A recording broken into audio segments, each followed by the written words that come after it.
اور آپ کو ایک لطیفہ بھی سنا دو چلو. میں گیا وہاں لندن، ایک ہی مرتبہ میرا جانا ہوا.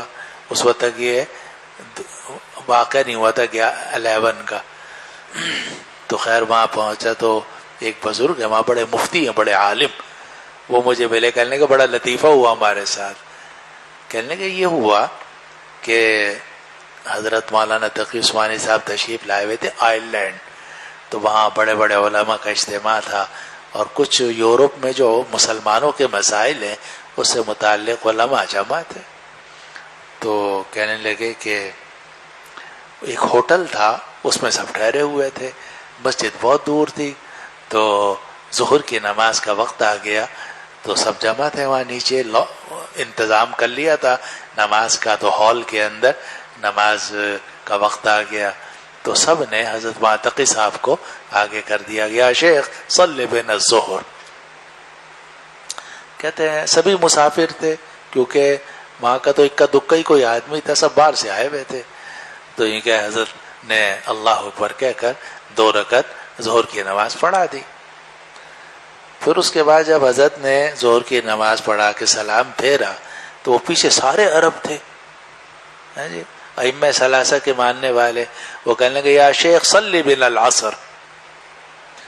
حضرت کھڑے ہوئے، اللہ اکبر کہہ کے حضرت نے پھر اپنا نیت باندھ لی. اب وہ مفتی یوسف ساچا صاحب وہ فرمانے لگے کہ میں حیران کہ مولانا تقی صاحب کو کیا ہو گیا، اور یہ جمع تقدیم کر رہے ہیں، اور وہ بھی ظہر کے وقت میں. احناف کے ہاں تو یہ جائز نہیں ہے، باقی ائمہ کے ہاں تو سفر کے اندر جمع تقدیم جمع تاخیر سب جائز ہے، اور جمع حقیقی جائز ہے ان کے ہاں. ہمارے ہاں جمع حقیقی جائز نہیں، جمع سوری ہے. تو میں سوچنے لگا کہ مولانا تقی صاحب کو کیا ہو گیا، کیا انہوں نے جمع حقیقی کا فتویٰ دے دیا ہے، یا ان کا اپنا رجحان یہ کہ جمع حقیقی جائز ہے. تو ان کے مجھے بڑا لیکن ایک بات میرے ذہن میں آئی کہ یہ آدمی بہت بڑا ہے، اس کی بات سمجھنا ہمارے لیے ذرا آسان نہیں ہے، اور جو کرتا صحیح ہے یہ. تو کہتے ہیں کہ خیر نماز ہو گئی. حضرت نے 2 رکعت پڑھ کے اپنے کمرے کی طرف چلے گئے. میں پیچھے گیا حضرت کے پاس. میں نے کہا حضرت آپ نے عصر کی نماز پڑھائی؟ فرمایا نہیں میں نے تو نہیں پڑھائی. کہا پھر آپ نے؟ کہا میں نے تو ظہر کی 2 سنتیں پڑھی ہیں. میں نے تو اپنی ظہر کی 2 سنتیں پڑھی، عصر تو میں اپنے وقت میں پڑھوں گا. البتہ اتنی بات ہے کہ یہ جو پیچھے لوگ ہیں ان کے ہاں اقتداء مفترض کی متنفل کے پیچھے جائز ہے. تو میں اگر نفل بھی پڑھوں گا اور یہ پیچھے فرض کی اقتداء کر لیں گے تو ان کی نماز جائز ہو جائے گی.